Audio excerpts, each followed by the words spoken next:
लेकिन आत्मा का पतन क्यों होता है, कैसे होता है, इसके लिए कृष्ण कहते हैं ध्यायतो विषयान् पुंस संगस्तेषुपजायते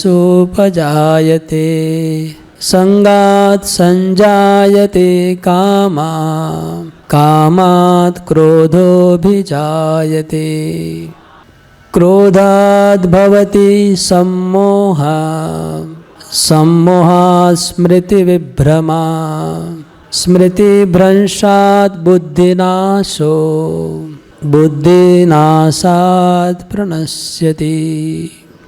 तो एक जीवात्मा का पतन कैसा होता है भक्ति मार्ग से, उसका बहुत ग्राफिक डिस्क्रिप्शन है कि स्टेप बाय स्टेप। पहला हो गया ध्यायतो विषयान, इंद्रिय विषयों का ध्यान करते, यहाँ से शुरू होता है हमारा पतन। हम लोग का पतन का स्टार्टिंग कैसे होता है, ध्यान करने से, इंद्रिय विषय का ध्यान करने से। इंद्रिय विषय का मतलब देखते हैं हम, जैसे मोबाइल में आप कुछ देख रहे हैं खराब चीज़, मोबाइल में, व्हाट्सएप में, फेसबुक में, साइन बोर्ड में, टीवी में, यूट्यूब में देख रहे हैं, तो वो आपका फर्स्ट स्टेज का फॉल डाउन हो रहा है, 1 नंबर का ध्यायतो विषयान पुंस। अब आप मोबाइल में, यूट्यूब में, फेसबुक में, व्हाट्सएप में, टीवी में जो देख रहे हैं, आपका 1 नंबर का फॉल डाउन चालू हो गया, ध्यायतो विषयान पुंस।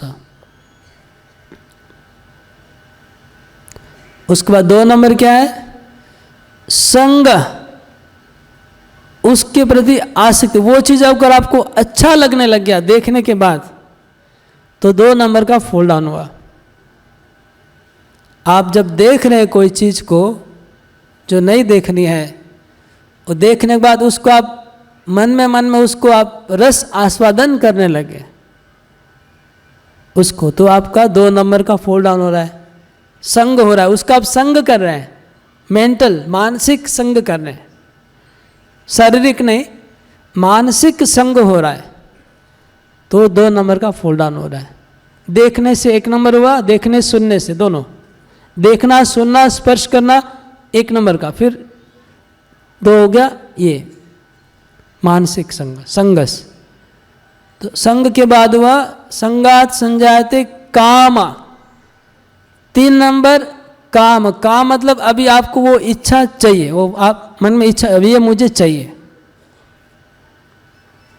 पहले तो आप खाली देख रहे थे, फिर आपको अच्छा लगने लगा, उसका आप मन में लेके आए, वो चीज़ को मन के अंदर उसको जगह दे दिया, अभी वो आपको चाहिए, इसको बोलते काम।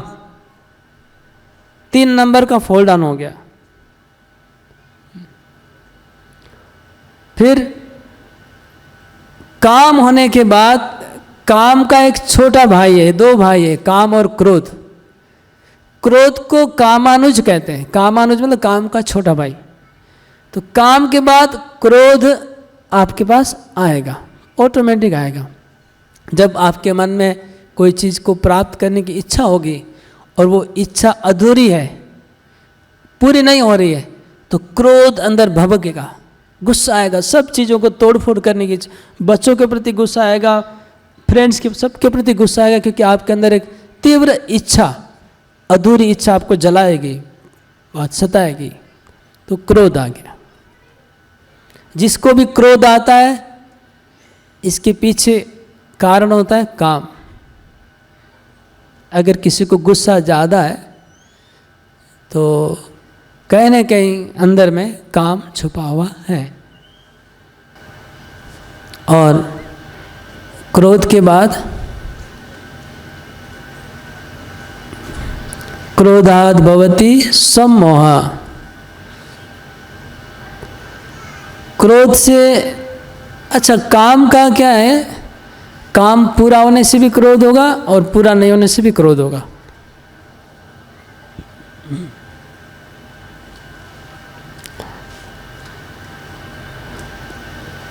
क्रोध से मोहित मतलब आपकी जो चेतना है ना, उसके ऊपर एक क्लाउडी हो जाएगा, मतलब आपका ब्रेन जो क्लाउडी हो जाएगा, उसको सम्मोह कहते हैं। सम्मोह मतलब आपका जो विवेक है, आपकी जो बुद्धि है, वो एक क्लाउडी मतलब समझ रहे हैं ना, एक आच्छन्न हो जाएगी, उसको सम्मोह कहते हैं। सम्मोहित हो गए तब आपकी विचार करने की क्षमता कम हो गई, सोचने की क्षमता कम हो गई, विवेक कम हो गया, उसको सम्मोहन कहते हैं। सम्मोहात स्मृति विभ्रम, उसके बाद आपकी स्मृति चली जाएगी। स्मृति मतलब आपकी स्मृति, याद शक्ति चली जाएगी। स्मृति मतलब ये आप कहाँ पर है, आप कौन है, ये भूल जाएंगे। हाँ, आप ये भूल जाएंगे कि ये मेरी पत्नी है, आप ये भूल जाएंगे कि ये मेरा बच्चा है, ये मेरे बाप है, ये भूल जाएंगे। इसको कहते हैं स्मृति विभ्रम।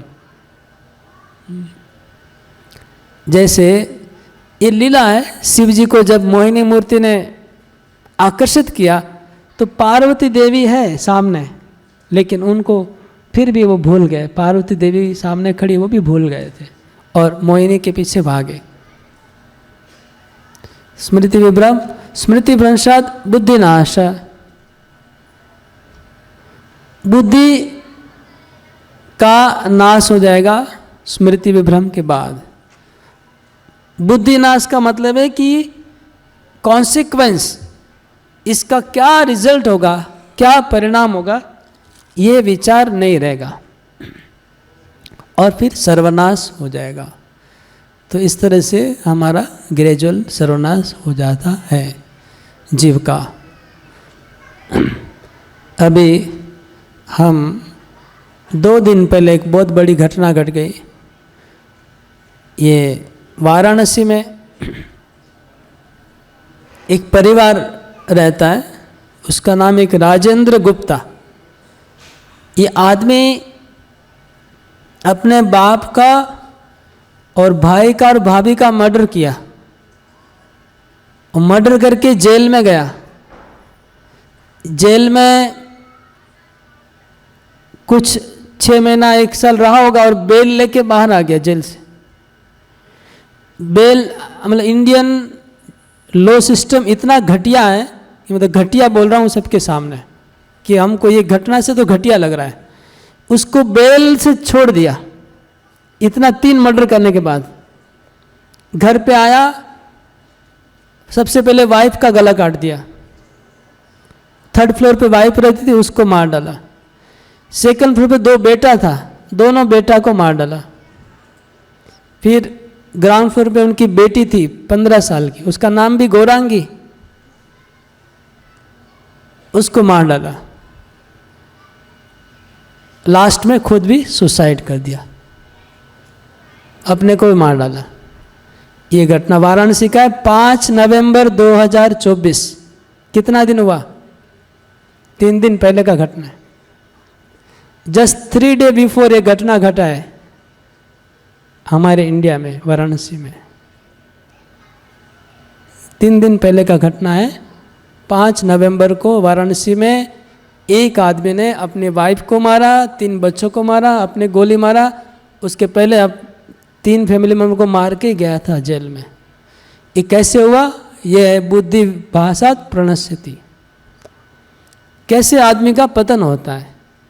पहले काम, क्रोध, सम्मोह, स्मृति नाश, बुद्धि नाश और विनाश, लास्ट में विनाश। तो ग्रेजुअली विनाश की ओर हम जाते हैं। इसलिए हमें कंट्रोल करना होगा 1 नंबर से, ध्यायतो विषयान पुंस। हमें 1 नंबर का फॉल डाउन होने नहीं देंगे। हाँ, इंद्रिय विषयों का ध्यान नहीं करना चाहिए। ध्यान करना चाहिए, कृष्ण का ध्यान करिए, कृष्ण की लीलाओं का ध्यान करिए, कृष्ण की रासलीला का स्टडी करिए, जितना मर्जी पढ़िए, ध्यान करिए। कृष्ण की माखन चोरी लीला है, गोचारण की लीला है, महाप्रभु की लीला है, वो सब किताब में पढ़िए, वह लेक्चर सुनिए। अब मोबाइल में जाएंगे, मोबाइल में 5 मिनट तो भगवान की कथा आएगी, 5 मिनट के बाद ही कोई अर्धनग्न स्त्री आके नाचने लग जाएगी। फिर आपका मन भटक जाएगा उधर। तो इसलिए अच्छा है कि पहला कदम से ही सावधान हो जाइए। क्या है? हमें भगवान का ध्यान करना है, मन को भगवान में लगाना है, भगवान की लीलाओं में लगाना है। गीता, भागवत, अगर बुक पढ़ेंगे तो अच्छा है। अगर मोबाइल में अगर आपका कंट्रोल है तब तो ठीक है। सबका कंट्रोल नहीं होता है, किस लोग का होता है। हम इधर उधर नहीं जाएंगे, बस टू द पॉइंट। क्योंकि हम लोग को भी इतना कुछ टेक्नोलॉजी यूज़ करना पड़ रहा है प्रचार के लिए, तो बहुत कंट्रोल से करना पड़ेगा। करते हैं, नहीं तो बहुत भटक जाएंगे। दुनिया इधर समुंदर है तो पूरा। ओके, तो ये था एक पॉइंट कि कैसे ग्रेजुअल फॉल डाउन होता है। हमको एक नंबर से ही अपने आप को रोकना है। आगे अभी कैसे कंट्रोल किया जाए, तो भगवान बोल रहे तानि सर्वाणि संयम्य युक्त आसीत मत्परा वशे हि यस्येन्द्रियाणि तस्य प्रज्ञा प्रतिष्ठिता। तानि सर्वाणि संयम्य, सारी इंद्रियों को संयम करो। सारी मतलब आँख, कान, हाथ, जीभ, नाक, इस सब इंद्रियों को, हाथ, पाँव, वाक, पाणी, पाद, पायु, उपस्थ, ये पांचों 10 इंद्रियों को संयम करो। और युक्त आसित मत परा, मेरे में लगा दो। भगवान बोलते कि सारी इंद्रियों को पकड़ के मुझ में लगा दो, तो तुम अपने आप को कंट्रोल कर पाओगे। तो कैसे लगाएंगे सब इंद्रियों को भगवान की? तो बोलते कछुए का उदाहरण दिया। यदा संहरते चायम कुर्मोंगानि वशर्वशा इंद्रियाणीन्द्रियार्थेभ्यः तस्य प्रज्ञा प्रतिष्ठिता। कछुआ का उदाहरण भगवान दिए। हाँ, कछुआ किसने किसने देखा है? रियल कछुआ, टीवी वाला ने देखा, सबने देखा है। वहाँ कछुआ दिखता है, गांव में जंगल में ज़्यादा दिखता है या कम। आप लोग म्यूजियम फ्यूजियम में देखा होगा। ओके, हम लोग रियल देखा गांव में। तो कछुआ बचपन में देखा हम लोग। बचपन तो खेल खेल में कछुए के पास जाते, तो कछुए को जैसे ही टच करते क्या करता है वो? सिकुड़ लेता है। तो भगवान ये कछुए का उदाहरण देकर के हम लोग को शिक्षा दे रहे हैं। कूर्म क्या करेगा? जब डेंजर आएगा तो पूरे बॉडी को समेट के सेल के अंदर दबा देगा। जब डेंजर चला जाएगा फिर धीरे धीरे धीरे आएगा। तो ऐसे ही हम लोग अपनी इंद्रियों को इसी तरह से कंट्रोल करना है। जब भगवान की सेवा में सब इंद्रियों को खोल देना है। जितना प्रसाद खाना है खाओ, जितना कीर्तन सुनना है कान भर भर के सुनो, आँखों से जितना भगवान को जितना मर्जी है देखो। जब भगवान के सामने जाएंगे तो आँख को लगाम छोड़ दो, आँख को बोलो जितना देखना देखो, अभी कोई कंट्रोल नहीं। भगवान की कथा में कान को खुला कर दो, जितना सुनना है सुन लो, कोई कंट्रोल नहीं है। लेकिन मोबाइल में कंट्रोल, सब कुछ नहीं देखना है। रास्ते में जाएंगे तो कंट्रोल, सब कुछ नहीं देखना है। तब कान को, आँख को, सबको कंट्रोल करना है। जब विषयों में इंद्रियों में भटकेंगे तब, जब भक्ति में आएंगे तो कूर्म के जैसा पूरा इंद्रियों को खोल दीजिए। तो ये कूर्म का उदाहरण दिया भगवान ने। इस प्रकार हमें इंद्रियों को नियंत्रण करना है। लेकिन फिर भी अभी बोलेंगे कि नहीं, हमारी इंद्रियां तो वहाँ नहीं जाती, इधर ही जाती है। मंदिर में तो भगवान की तरफ आंखें टिकती नहीं है, लेकिन यहाँ टिक जाती है। वहाँ सुनने का इच्छा नहीं करता, लेकिन यहाँ सुनने का इच्छा कर रहा है। तो इसका उपाय क्या है? अगले श्लोक में बता रहे हैं भगवान। विषया विनिवर्तन्ते निराहारस्य देहिनां रसवर्जं रसोप्यस्य परम दृष्ट्वा निवर्तते। इसमें भगवान कह रहे हैं कि इंद्रियों को खाली रोक के रखने से काम नहीं होगा। अगर आप खाली उपवास करेंगे, उपवास करने से खाने की वासना जाने वाली नहीं है। जितना दिन उपवास करेंगे उतना दिन तो ठीक है, लेकिन जिस दिन पारण करेंगे उस दिन आक्रमण कर देंगे एक साथ। इसलिए उपवास से काम नहीं है। तो भगवान बोल रहे हैं कि विषयों को, इंद्रियों को खाली अगर आप इंद्रियों को उपवास करवाएंगे तो इंद्रियां मानने वाली नहीं है। आप आँख को बोलेंगे तुमको कुछ आज से देखना नहीं है, तो आँख मानने वाले नहीं है। आज से तुमको कुछ सुनना नहीं है तो होगा नहीं, आज से कुछ बोलना नहीं होगा नहीं। लेकिन भगवान बोल रहे हैं रसवर्जम रसोप्यस्य परम दृष्ट्वा निवर्तते। आप इंद्रियों को ऊंचे स्तर का आहार दीजिए, लो क्लास आहार देना बंद कर दीजिए, हाई क्लास का आहार दीजिए, ऊंचा रस दीजिए, हायर टेस्ट। आँख को बोलना तुमको देखना, देखो भगवान का पूरा सब फोटो दिखाओ उसको। कृष्णा बुक खोलिए, कृष्णा बुक में 40-50 कम से कम अच्छा अच्छा फोटो है भगवान का। मैं पहले इसको में आने के पहले इतना बड़ा कृष्णा आर्ट बुक कहीं से मेरे पास पहुंच गया था,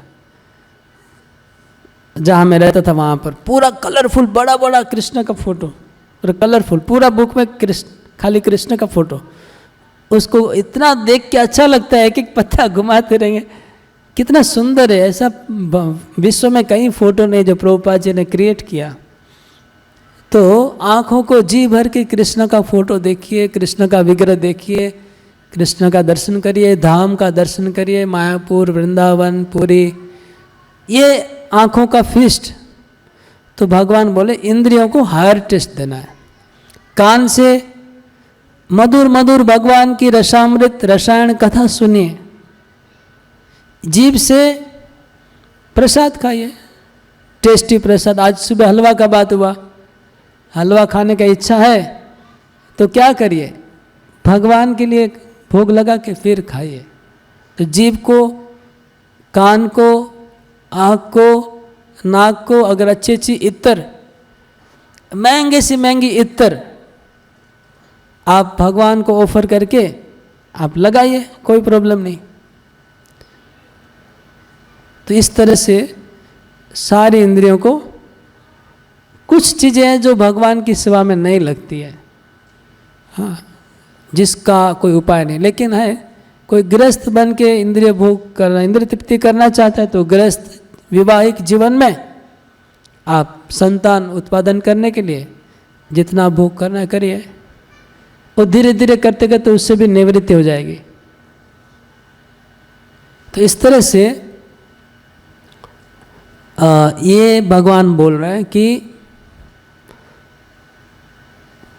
इंद्रियों को, शरीर में जितने भी इंद्रियां हैं सबको भगवान की सेवा में लगा देंगे, ऊंचा रस देंगे, तब कछुए वाला जो बात है वो सब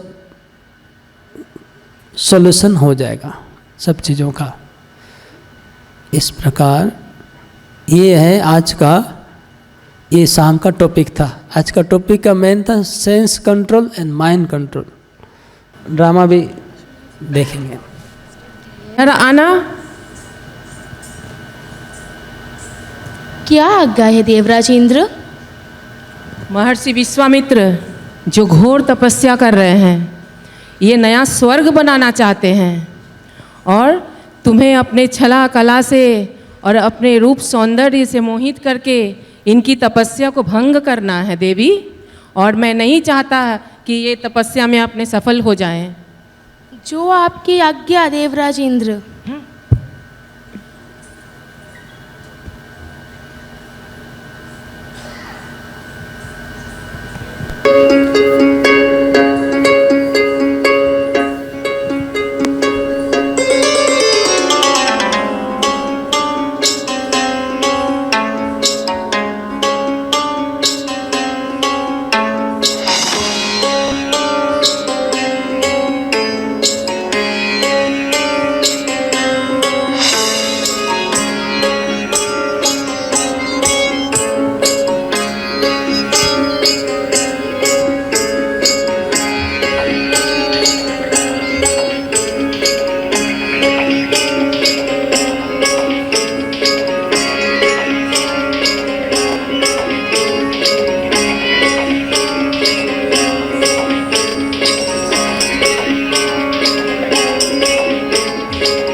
लक्ष्य हीरा, ये जो साधु है ये अपने आप को बहुत बड़ा भक्त समझ रहा है और लोग भी इसकी पूजा कर रहे हैं, जो मुझे बिल्कुल बर्दाश्त नहीं है, मुझे बिल्कुल सहन नहीं होता।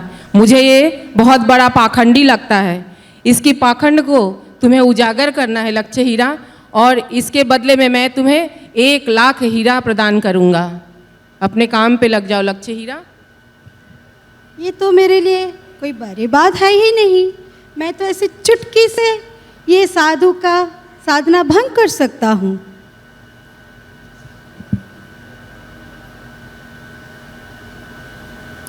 इस साधु कौन है आप लोग जानते हैं? ठीक है, हरि बोल।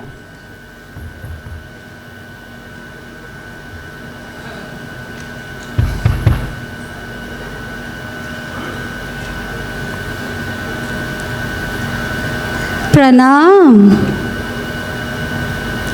आपसे मुझे कुछ ज़रूरी बात करना है, कुछ काम था आपसे। क्या मैं बात कर सकती हूँ? अच्छा बेटी, तुम बैठो। अभी भी मेरा जप खत्म नहीं हुआ है। जप खत्म होने के बाद ही मैं तुमसे बात करूँगा। देखिए, मेरे पास उतना समय तो है ही नहीं कि मैं आपको दे सकूं। जो भी करना है आपको जल्दी करना है।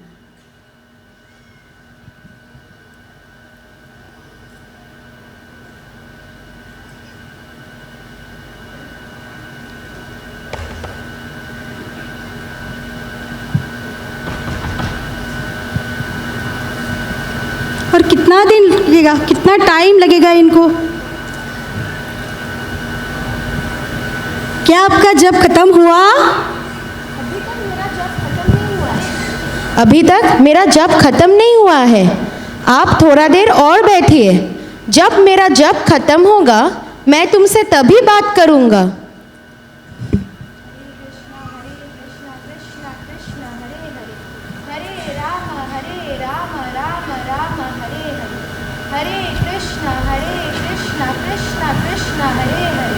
हरे राम राम राम हरे हरे, हरे कृष्णा क्या कर रहा है ये बुढ़ा? हाँ, हर टाइम क्या कर रहा है? इतना टाइम किसमें लग रहा है? लक्ष्य हीरा को ये इग्नोर कर रहा है। इन कैसे कर रहा है ये?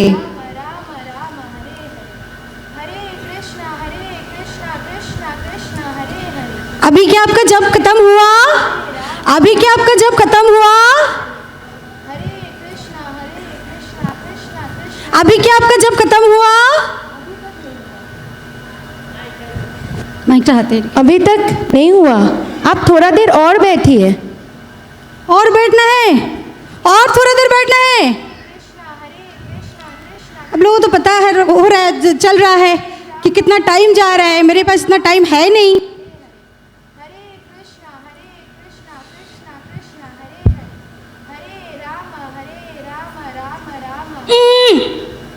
कुछ करना पड़ेगा, कुछ तो करना पड़ेगा, कुछ तो करना पड़ेगा।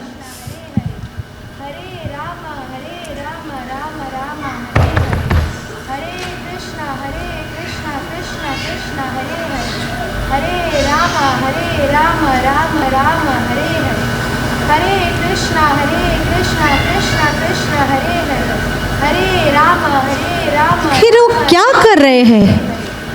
इतना ध्यान में मगन होके क्या कर रहा है?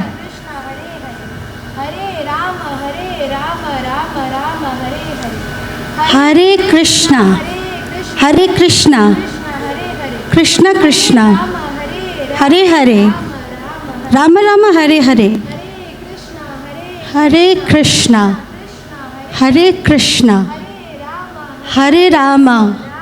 हरे राम राम राम हरे हरे, हरे कृष्णा हरे कृष्णा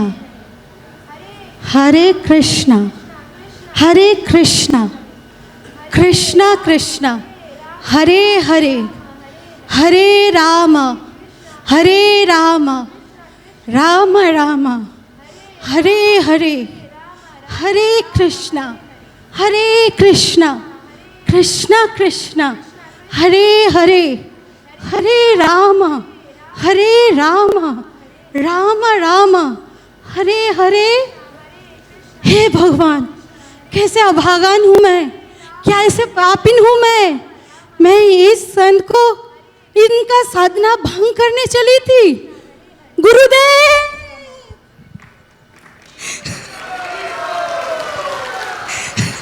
उठो बेटी, शांत हो जाओ।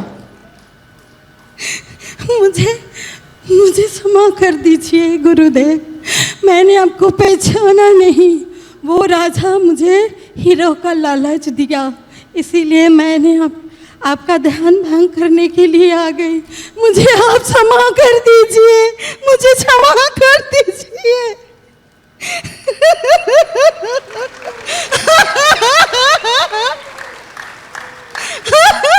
रो मत बेटी, शांत हो जाओ तुम। गुरुदेव, क्या मैं आपकी शिष्य बन सकती हूँ? क्या आप मुझे दीक्षा दे सकते हो? आपके शुद्ध चरित्र ने मेरा हृदय परिवर्तन कर दिया। गुरुदेव, क्या मुझे आप दिशा दिखा सकते हो? क्या मुझे आप अपना पथ में ले सकते हो? गुरुदेव, मुझे दिशा दिखाइए। गुरुदेव, मुझे दिशा दिखाइए। गुरुदेव, क्या आप मुझे हरिनाम महामंत्र दे सकते हो? गुरुदेव, ये लो और मेरे साथ बोलो, हरे कृष्णा कृष्णा कृष्णा हरे हरे, हरे राम राम राम हरे हरे। हरे कृष्णा कृष्णा कृष्णा हरे हरे, हरे राम राम राम हरे हरे। हरि बोल, हरि बोल, हरि बोल। तो श्रील प्रभुपाद जी इस श्लोक के तात्पर्य में हरिदास ठाकुर और विश्वामित्र का एग्जाम्पल देते हैं। प्रभुपाद जी कहते हैं कि विश्वामित्र सेंस कंट्रोल नहीं कर पाए क्योंकि वो इंद्रियों को नियंत्रण किए थे, लेकिन इंद्रियों को भगवान की सेवा में नहीं लगाए थे। खाली इंद्रियों को नियंत्रण करने से नहीं होगा काम, ये समझाने के लिए ये एग्जाम्पल प्रभुपाद जी दे रहे हैं। और जब हरिदास ठाकुर क्या कर रहे हैं, वो अपनी इंद्रियों को मतलब जीभ से भगवान का नाम ले रहे हैं और कान से सुन रहे हैं, तो दोनों इंद्रिय उनकी भगवान की सेवा और मन से भी भगवान का ध्यान कर रहे हैं। तो ये उदाहरण है कि योगी जो है वो अपने बल पे खड़ा है और भक्त भगवान के बल पे रहता है, ये डिफरेंस हो गया। तो योगी अपने बल पे है प्लस इंद्रियों को सेवा में नहीं लगाए हैं, खाली नियंत्रण करके रखा है। और जो भक्त हैं अपनी इंद्रियों को भगवान की सेवा में लगा रहे हैं और भगवान की कृपा के ऊपर वो हमेशा भरोसा करता है, तो वो जीत जाता है, उसको माया देवी फंसा नहीं पाए। तो यही था इस ड्रामा का सार शिक्षा। हरे कृष्णा।